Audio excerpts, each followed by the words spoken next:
So இன்னைக்கு நான் என்ன படித்தேன்னா ஏடபிள்யூஎஸ் ஷேர்ட் ரெஸ்பான்சிபிலிட்டி அப்புறம் செக்யூரிட்டி சைடு. இன்னைக்கு கொஞ்சம் நிறையா படிக்கல, கொஞ்சம் டாபிக் தான் படித்தேன். பட் சைட் பை சைட் பேரலாக நான் ஆங்குலரோட ஸ்டார்ட் பண்ணிட்டேன். ஸோ எனக்கு ஏடபிள்யூஎஸில் ஸ்பெண்ட் பண்ண டைம் நிறையா இல்லை. ஸோ அதனால் இன்னைக்கு ஏடபிள்யூஎஸில் கொஞ்சம் தான் படித்தேன். விச் இஸ் என்னென்னவெல்லாம்னா ரெஸ்பான்சிபிலிட்டி மாடல் அண்ட் செக்யூரிட்டி சைடில் அந்த ஃபயர் வாலு டபிள்யூஏஎஃப் இவ்வளோ தான் படித்தேன். ஸோ இந்த ஷேர்டு ரெஸ்பான்சிபிலிட்டி மாடல்னால் என்னென்னு பார்த்துடலாம் ஃபஸ்ட்டு. ஸோ இப்போ இந்த ஏடபிள்யூஎஸ்லாம் 99.99% வந்துட்டு டேட்டா லாஸ் ஆகிறதுக்கு சான்ஸே இல்லைம்பாங்க. ஏன்னு சொல்கிறாங்க தெரியுமா? இந்த ஷேர் ரெஸ்பான்சிபிலிட்டி மாடல் இந்த மாதிரி நிறையா லூப் ஹோல்ஸ் இருக்கனால தான் அவங்க 99.99% தைரியமாக சொல்கிறாங்க.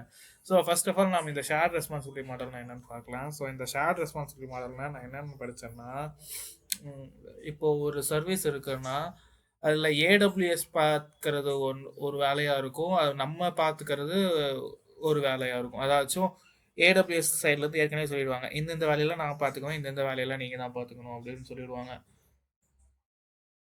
ஸோ அதெல்லாம் என்ன மாதிரினா, இப்போ ஃபிசிக்கல் டிவைஸ் என்ன இன்க்ளூட் ஆனாலுமே, என்ன இன்வால்வ் ஆனாலுமே எந்த சர்வீஸ்லேயும், எந்த சர்வீஸாக இருந்தாலும் அதில் என்ன ஃபிசிக்கல் சர்வர்ஸ் ஆச்சு, என்ன ஃபிசிக்கல் மெயின்டெனன்ஸ் ரெக்வயர்டுனாலும் அது வந்துட்டு ஏடபிள்யூஎஸ் சைட்லேருந்து ஹேண்டில் பண்ணிக்குவாங்க. இப்போ நம்ம யூசர் சைட்லேருந்து என்ன பண்ணோம்னா, பேசிக்காக நம்ம அந்த சாஃப்ட்வேர்ஸ் ஏதாச்சும் அப்டேட்ஸ் வந்துன்னா அப்டேட் பண்ணணும், பேட்சிங் வந்துன்னா பேட்ச் பண்ணணும், செக்யூரிட்டி ப்ரோட்டோகால்ஸ். இப்போது நம்ம ஒன் ஆஃப் த வீடியோஸில் பார்த்துருப்போம், செக்யூரிட்டி குரூப்னு சொல்லிட்டு இன்பவுண்ட் டிராஃபிக் அவுட்பவுண்ட் டிராஃபிக்லாம் கண்ட்ரோல் பண்ணுறதுக்கு.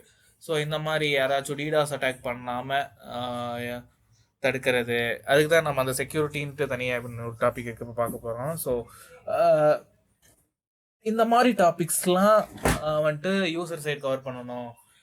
அதுவே இப்போ ஃபிசிக்கல் சர்வர்ஸ், இப்போது ஒரு அவைலபிலிட்டி ஜோன்லனா ஒரு 3 அவைலபிலிட்டி ஜோனை ஃபிசிக்கல் மெயின்டைன் பண்ணுறதுக்கு நம்ம போய் எதுவும் பண்ண வேண்டியதில்லை. நம்ம சர்வீஸ் வந்துட்டு அந்த ரீஜனில் ஆப்ரேட் ஆகுதுன்னா என்ன பண்ணுவாங்கன்னா, ஏடபிள்யூஎஸ் சைடு வந்துட்டு அந்த மெயின்டெனன்ஸ்லாம் பார்த்துக்குவாங்க. ஸோ பேசிக்காக இது ஷேர்டு ரெஸ்பான்சிபிலிட்டி மாடல். அப்புறம் அதே செக்யூரிட்டிங்கிறது வந்துட்டு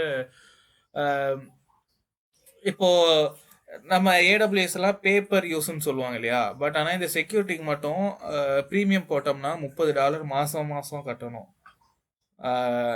அது இது என்ன, இப்போ செக்யூரிட்டி பேசிக்காக என்ன பண்ணோம்னா, லைக் டிடாஸ் அட்டாக்லேருந்து ப்ரிவெண்ட் பண்ணும். இப்போ அந்த ஃபயர் வால் கொடுக்கும், ஒரு ஷீல்டு மாதிரி ஆக்ட் ஆகும். ஸோ இதுதான் பேசிக்காக செக்யூரிட்டி சைடு. அவ்வளோதான், ஒன்றும் பெருசாக இல்லை. நான் இவ்வளோ தான் படித்தேன் ஆக்சுவலாக சொல்ல போனால். ஓகே.